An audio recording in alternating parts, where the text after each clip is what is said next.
नमस्कार, मैं हूं आपके साथ गौरव राजेंद्र। बुलेटिन की शुरुआत करते हैं। प्रधानमंत्री नरेंद्र मोदी ने भूटान के डुक ग्यालपो और राजा जिग्मे खेसर नामग्याल वांगचुक के साथ प्रतिनिधिमंडल स्तर की वार्ता की।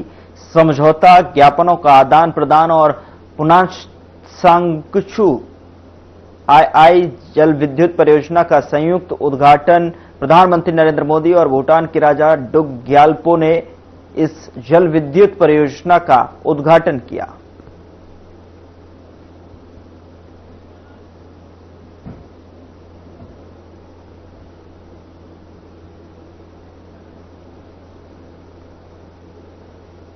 भूटान के राजा के साथ वार्ता की गई है। प्रधानमंत्री नरेंद्र मोदी 2 दिवसीय भूटान की यात्रा पर हैं और ये तस्वीरें भूटान से आपके स्क्रीन पर हैं, जहां पर भूटान पहुंचे प्रधानमंत्री नरेंद्र मोदी जल विद्युत परियोजनाओं का उद्घाटन किया। भूटान के राजा के साथ बातचीत हुई, वार्ता हुई, जल विद्युत परियोजनाओं का उद्घाटन हुआ है। तस्वीरें स्क्रीन पर हैं जो कि जल विद्युत परियोजना का लक्ष्मी सिंह ने 10 नवंबर को सेक्टर 18 चिल्ला बॉर्डर, बोटेनिकल गार्डन, एडवांट मॉल और परिचौक समेत अन्य भीड़भाड़ वाले प्रमुख स्थानों का निरीक्षण किया और उनके साथ अपर पुलिस आयुक्त doctor Rajiv Narayan Mishra, DCP Noida Yamuna Prasad, DCP central Noida Shakti Mohan Awasthi और डीसीपी ग्रेटर नोएडा साद मिया खान भी मौजूद रहे। निरीक्षण के दौरान पुलिस कमिश्नर ने सुरक्षा व्यवस्था का गहन तरीके से जायजा लिया और अधिकारियों को आवश्यक दिशा निर्देश दिए। उन्होंने बॉर्डर, मॉल, बाजार, मेट्रो स्टेशनों, औद्योगिक प्रतिष्ठानों और संवेदनशील क्षेत्रों में सघन चेकिंग, पेट्रोलिंग और बीडीडीएस टीम और स्निफर डॉग स्क्वाड की मदद से सुरक्षा बढ़ाने के निर्देश दिए। पुलिस कमिश्नर ने अधिकारियों को आम जनता में सुरक्षा की भावना बनाए रखने और कानून व्यवस्था पर सतर्क दृष्टि रखने के लिए लगातार भ्रमणशील रहने का निर्देश दिया।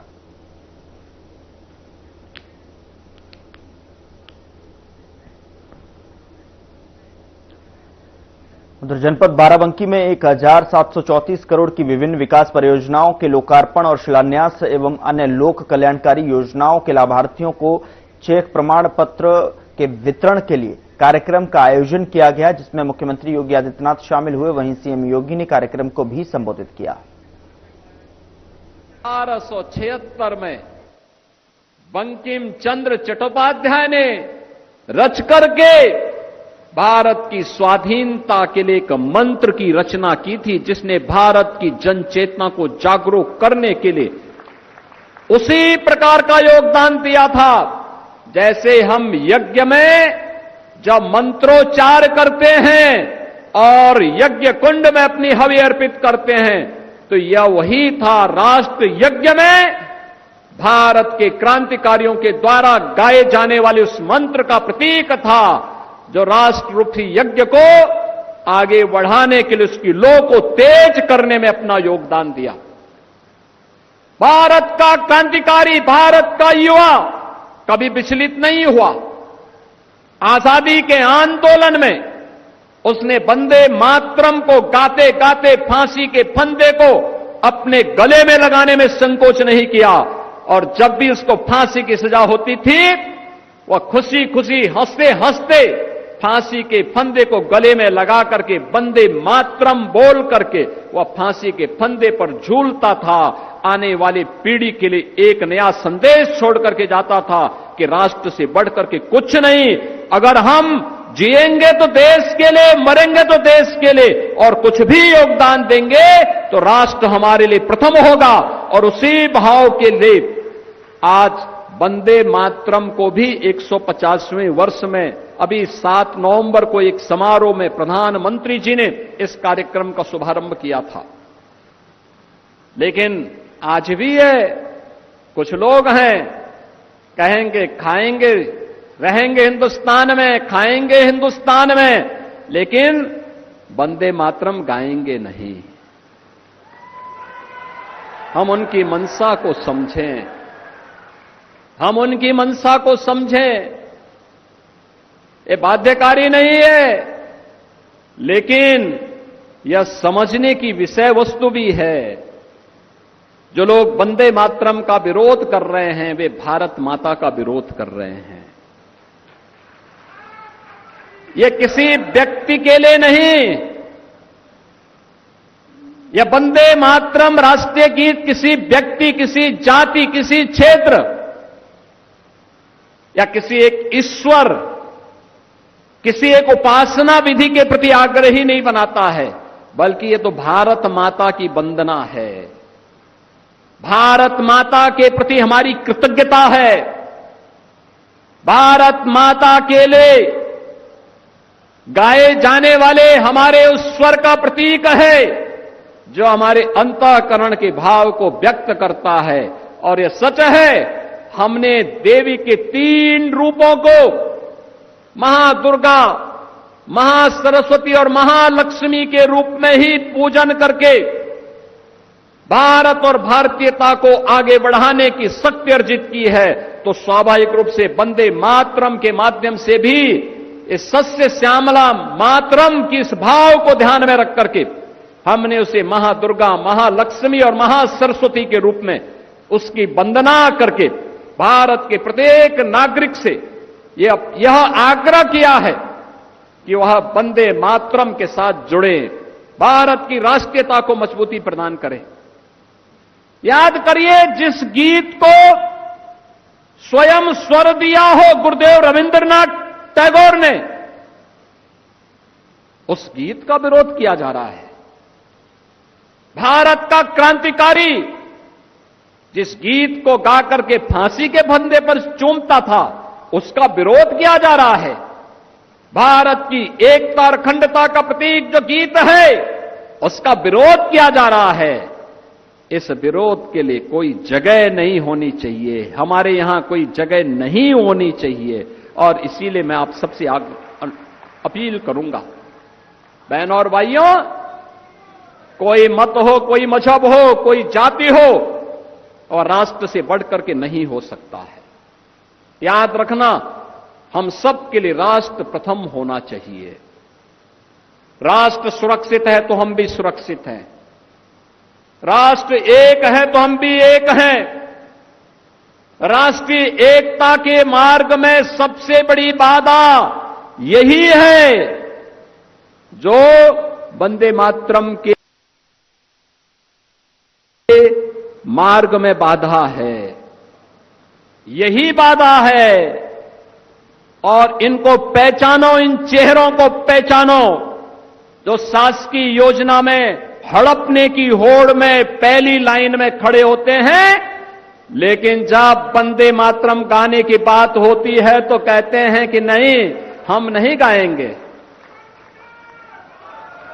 बहनों और भाइयों, मैं तो आप सबसे कहूंगा, हमें राष्ट्रीय एकता के मार्ग की इन बाधाओं को दूर करना होगा। ये जातिवाद की राजनीति, परिवारवाद की राजनीति, क्षेत्रवाद की राजनीति, मत और मजहब के नाम पर विभाजन, समाज में किसी भी प्रकार की उस दुष्प्रवृत्ति को जो भाई को भाई से लड़ाने की, जाति को जाति के साथ लड़ाने की, एक क्षेत्र को दूसरे क्षेत्र से लड़ाने की, किसी दुराभिसंधि पर आधारित हो, उसको कतई हमें स्वीकार नहीं करना चाहिए, कतई स्वीकार नहीं करना चाहिए। याद करना, यह देश का इतिहास इस बात का गवाह है और मैं बार बार इस बात को कहता हूं। ये जो देश गुलाम हुआ, ये ऐसे ही नहीं गुलाम हो गया था। पहले इस देश में आकर के विदेशी ताकतों ने, विदेशी विधर्मियों ने इस देश में आकर के पहले हमें आपस में लड़ाने का काम किया था, जाति को जाति से लड़ाने का काम किया था। जातीय सेनाएं खड़ी की थी। ये जातीय सेनाएं ऐसे ही लड़ा लड़ा करके पूरी ताकत को कमजोर कर दी और बाद में फिर बीच में घुस करके एक पक्ष को अपने साथ जोड़ करके ये दिखाने का कार्य करती थी कि वह उनके हितैषी हैं, लेकिन वास्तव में हितैषी नहीं थे। वह तो देश पर काबिज करने के लिए आए थे। बहन और भाइयों, इतिहास केवल पढ़ने की नहीं, आत्मावलोकन का एक अवसर भी हम सबको देता है। इतिहास की गलतियों का परिमार्जन जितनी जल्दी हो सके हमें करना चाहिए और इतिहास के गौरवशाली क्षणों से प्रेरणा प्राप्त करके आगे के भविष्य को स्वच्छ और सुंदर बनाने में हमें योगदान देना चाहिए। और इसीलिए हम सब आज आपके बीच में आए हैं। आज भारत एक नए भारत के रूप में हम सबके सामने है। आपने देखा होगा प्रधानमंत्री मोदी जी के नेतृत्व में पिछले 11 वर्ष में भारत की जो यात्रा निकल रही है, बहुत शानदार यात्रा के साथ भारत आगे बढ़ा है। बहुत शानदार यात्रा, ये यात्रा जिसमें विकास भी है, गरीब कल्याण भी है और विरासत का सम्मान भी है। आप सोचिए, विरासत का सम्मान, लौह पुरुष सरदार वल्लभ भाई पटेल को पहली बार सम्मान देने का काम स्वतंत्र भारत में अगर किसी ने किया, सरदेव अटल बिहारी वाजपेयी जी ने किया था। अटल जी ने 31 अक्टूबर सरदार वल्लभ भाई पटेल के जन्मदिन को एक राष्ट्रीय समारोह के रूप में आयोजित करने का निर्णय लिया था और आज के यशस्वी प्रधानमंत्री श्री नरेंद्र मोदी जी ने 31 अक्टूबर की तिथि को राष्ट्रीय एकता दिवस के रूप में आयोजित करने का निर्णय किया। आपने देखा होगा 31 अक्टूबर को प्रत्येक जनपद में रन फॉर यूनिटी का कार्यक्रम हुआ, यानी राष्ट्रीय एकता दौड़ का कार्यक्रम। हजारों की संख्या में लोग प्रत्येक जिला मुख्यालय में इस राष्ट्रीय एकता दौड़ के साथ जुड़े थे। और यही नहीं, अगर दुनिया की सबसे बड़ी प्रतिमा किसी की लगी है तो भारत के लौह पुरुष सरदार वल्लभ भाई पटेल की दुनिया की सबसे बड़ी प्रतिमा है, वह है केवड़िया गुजरात में। सबसे बड़ी प्रतिमा है दुनिया की।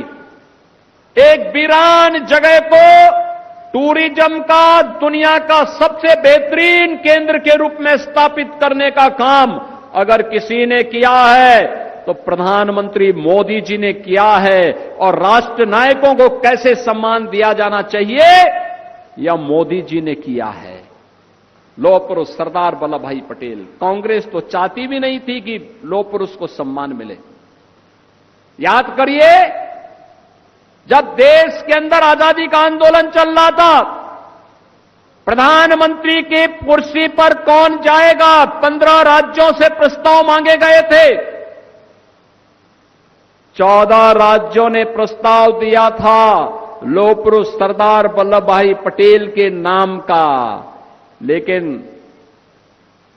सरदार वल्लभ भाई पटेल को नहीं बनने दिया गया। बहन और भाइयों, ये लोग लौह पुरुष को क्या सम्मान दे पाते हैं, क्या सम्मान दे पाते हैं। लेकिन लौह पुरुष सरदार वल्लभ भाई पटेल को उनके विराट व्यक्तित्व के अनुरूप सम्मान देने का काम अगर किसी ने किया है, ये प्रधानमंत्री मोदी जी ने किया है, भारतीय जनता पार्टी ने किया है। बाबा साहब भीमराव अंबेडकर को सही मायने में सम्मान देने का काम किसी ने किया है तो यह भारतीय जनता पार्टी और प्रधानमंत्री मोदी जी ने किया है। आपने देखा होगा, बाबा साहब भीमराव अंबेडकर को भारत रत्न देने का कार्य रहा हो या बाबा साहब भीमराव अंबेडकर से जुड़े हुए पंच तीर्थों के विकास के लिए कार्य, मऊ जहां उनका जन्म हुआ था वहां भव्य स्मारक का निर्माण भारतीय जनता पार्टी की सरकार ने किया। बाबा साहब ने इंग्लैंड में उच्च शिक्षा जिस भवन में रहकर के अर्जित की थी, उस भवन में जब ब्रिटिश सरकार उसको बेच रही थी तो भारत से प्रधानमंत्री मोदी जी ने टीम भेज करके उस भवन को खरीदा। उस भवन में बाबा साहब भीमराव अंबेडकर की स्मारक बनाने के साथ ही अनुसूचित जाति जनजाति के छात्रों को उच्च शिक्षा के लिए एक शोध केंद्र के रूप में से विकसित करने का काम भी इंग्लैंड की धरती पर किया है। बहन और भाइयों, बाबा साहब भीमराव अंबेडकर ने दिल्ली में रह करके अपना सार्वजनिक जीवन जिस भवन में रह करके व्यतीत किया था, उस भवन में रह करके उस भवन को बाबा साहब भीमराव अंबेडकर के इंटरनेशनल सेंटर के रूप में विकसित करने का काम प्रधानमंत्री मोदी जी ने किया। बाबा साहब ने नागपुर में जहां दीक्षा ली थी, दीक्षा भूमि में बाबा साहब भीमराव अंबेडकर का भव्य स्मारक बनाने का कार्य हो, या उनकी अंतिम यात्रा जिस मुंबई में निकली थी, वहां पर चैत्य भूमि पर भव्य स्मारक और बाबा साहब की सबसे बड़ी प्रतिमा की स्थापना का काम भी मोदी जी के नेतृत्व और मार्गदर्शन में महाराष्ट्र के अंदर हुआ है। बहनों और भाइयों, ये पंचतीर्थ का निर्माण अगर किसी ने किया है, प्रधानमंत्री मोदी जी के नेतृत्व में भारतीय जनता पार्टी की सरकारों ने किया है। यही नहीं, विरासत का सम्मान कैसे होना चाहिए। काशी में काशी विश्वनाथ धाम और 500 वर्षों के बाद अयोध्या में रामलला के भव्य मंदिर के निर्माण का मार्ग प्रशस्त करने का काम भी अगर किसी ने किया है, ये मोदी जी ने किया है। ये काम भी मोदी जी ने किया है। नैमिषारण्य, इसकी पौराणिक पहचान को फिर से स्थापित करने का काम हो रहा है। ये डबल इंजन की भाजपा की सरकार कर रही है। देवा शरीफ में यहां पर हो या महादेवा को भव्य स्वरूप देने का काम हो, यह काम भी हमने किया है। यह भी डबल इंजन की सरकार कर रही है। लोधेश्वर महादेव में कॉरिडोर का निर्माण और काशी की तर्ज पर ऐसे गोला गोकर्णनाथ में भी वहां पर कॉरिडोर के निर्माण का काम भी अगर कोई कर रहा है तो डबल इंजन की सरकार कर रही है। बहनों और भाइयों, मथुरा, वृंदावन, बरसाना, गोकुल, बलदेव, गोवर्धन, इन तीर्थों के विकास का कार्य भी। यहां रुक रहे हैं एक छोटे से ब्रेक के लिए। ब्रेक के उस पार खबरों का सिलसिला लगातार जारी है।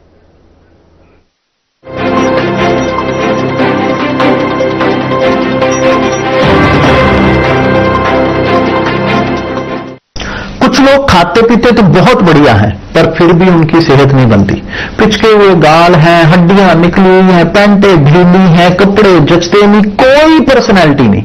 ऐसे लगता है उधर से खाए जा रहे हैं, उधर से निकले जा रहा है, क्योंकि उनका पाचन तंत्र खराब है। और जब तक के पाचन तंत्र दुरुस्त नहीं होगा, वो जितना मर्जी अच्छे से अच्छा खा ले, उनकी सेहत नहीं बन सकती। इसलिए हमारी संस्था सन्यासी आयुर्वेदा ने एक ऐसी दवा का निर्माण किया है जो कि आपके लिवर को, आपके पाचन तंत्र को दुरुस्त करने का काम करती है, ताकि आप जो भी खाएं उसका पूरे का पूरा निचोड़ आपके शरीर को लगे, आपकी भूख बढ़े, खाया पिया सही से लगे, नया खून बने, हड्डियों में जान आए, वजन बढ़े और आप मोटे तगड़े खूबसूरत पर्सनैलिटी के मालिक बन जाएं। सिर्फ 655 रुपए की पूरे 1 महीने की दवा होती है और आप इसे घर बैठे 01145454545 पर फोन करके दवा मंगवा सकते हैं।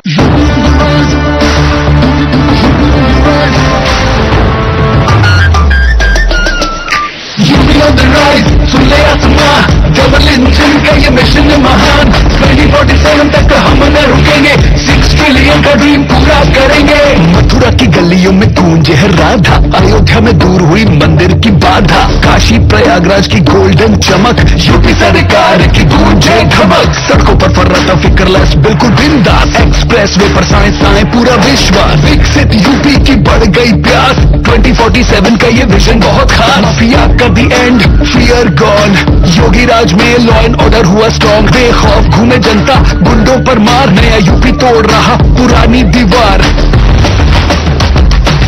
यूपी ऑन द राइज, सुन ले आसमां, डबल इंजन का ये मिशन महान, 2047 तक हम न रुकेंगे, 6 ट्रिलियन का ड्रीम पूरा करेंगे।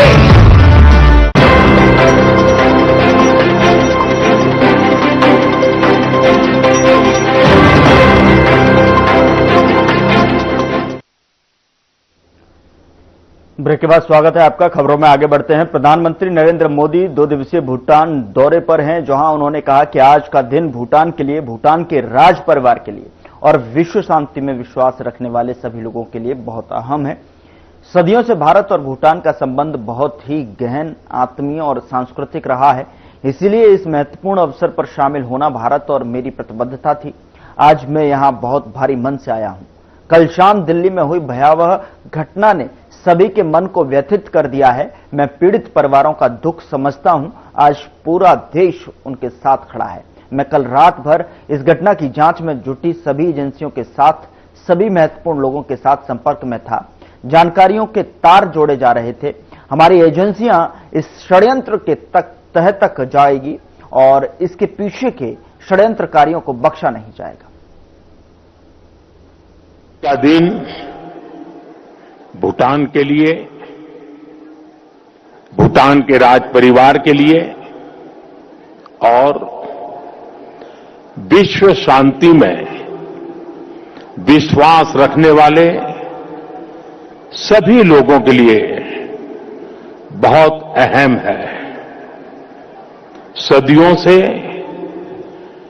भारत और भूटान का संबंध बहुत ही गहन, आत्मीय और सांस्कृतिक नाता रहा है और इसलिए इस महत्वपूर्ण अवसर पर शामिल होना भारत का और मेरा कमिटमेंट था। लेकिन आज मैं यहां बहुत भारी मन से आया हूं। कल शाम दिल्ली में हुई भयावह घटना ने सभी के मन को व्यथित कर दिया है। मैं पीड़ित परिवारों का दुख समझता हूं। आज पूरा देश उनके साथ खड़ा है। मैं कल रात भर इस घटना की जांच में जुटी सभी एजेंसियों के साथ, सभी महत्वपूर्ण लोगों के साथ संपर्क में था, विचार विमर्श चलता था, जानकारियों के तार जोड़े जा रहे थे। हमारी एजेंसियां इस षड्यंत्र की तह तक जाएगी। इसके पीछे के षड्यंत्रकारियों को बख्शा नहीं जाएगा। All those responsible will be brought to justice.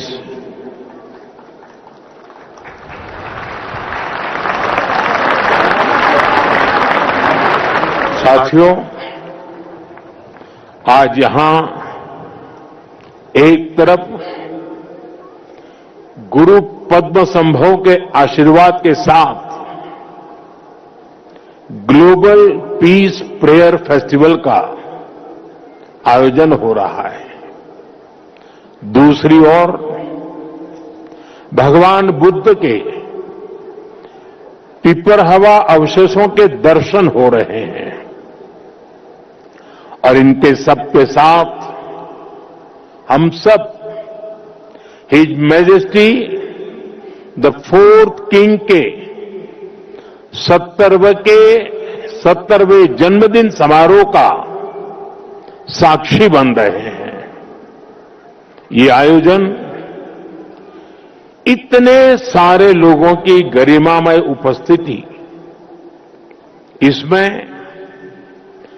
Bharat और भूटान के रिश्तों की मजबूती नजर आती है।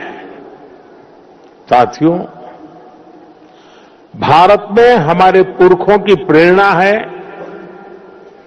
वसुधैव कुटुंबकम, यानी पूरा विश्व एक परिवार है।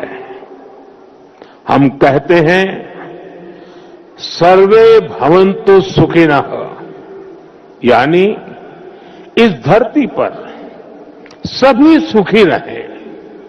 हम कहते हैं द्यो शांति ही अंतरिक्षम शांति ही पृथ्वी शांति ही आपः शांति ही औषधय शांति ही, अर्थात संपूर्ण ब्रह्मांड, आकाश, अंतरिक्ष, पृथ्वी, जल, औषधियां, वनस्पतियां और सभी जीवित प्राणियों में शांति व्याप्त हो।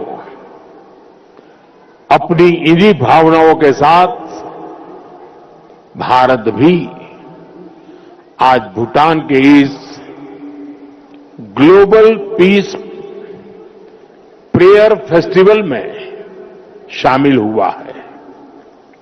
आज दुनिया भर से आए संत एक साथ विश्व शांति की प्रार्थना कर रहे हैं और उसमें 140 करोड़ भारतीयों की प्रार्थनाएं भी शामिल है। वैसे यहां बहुत लोगों को पता नहीं होगा, वडनगर, जहां मेरा जन्म हुआ, बौद्ध परंपरा से जुड़ी एक पुण्य भूमि रही है और वाराणसी, जो मेरी कर्मस्थली है, वो भी बौद्ध श्रद्धा का शिखर स्थल है। इसलिए इस समारोह में आना विशेष है। मेरी प्रार्थना है कि शांति का ये दीप भूटान के, विश्व के हर घर को आलोकित करे। साथियों, भूटान के his majesty the 4th king का, उनका जीवन विजडम, सिंप्लिसिटी, करेज और राष्ट्र के प्रति सेल्फलेस सर्विस का संगम है। उन्होंने 16 वर्ष की बहुत छोटी आयु में ही बड़ी जिम्मेदारी संभाली, अपने देश को एक पिता जैसा स्नेह दिया और अपने देश को एक विजन के साथ आगे बढ़ाया। 34 वर्षों के अपने शासनकाल में उन्होंने भूटान की विरासत और विकास दोनों को साथ लेकर चले। भूटान में लोकतांत्रिक व्यवस्थाओं की स्थापना से लेकर बॉर्डर एरिया में शांति स्थापना कराने तक हिज मैजेस्टी ने एक निर्णायक भूमिका निभाई। आपने ग्रॉस नेशनल हैप्पीनेस का जो विचार दिया है, वो आज पूरी दुनिया में ग्रोथ को डिफाइन करने का एक अहम पैरामीटर बन चुका है। आपने दिखाया है कि नेशन बिल्डिंग केवल जीडीपी से नहीं, बल्कि मानवता की भलाई से होती है। साथियों, भारत और भूटान की फ्रेंडशिप को मजबूती देने में भी। फिलहाल बुलेटिन में इतना ही। नमस्कार।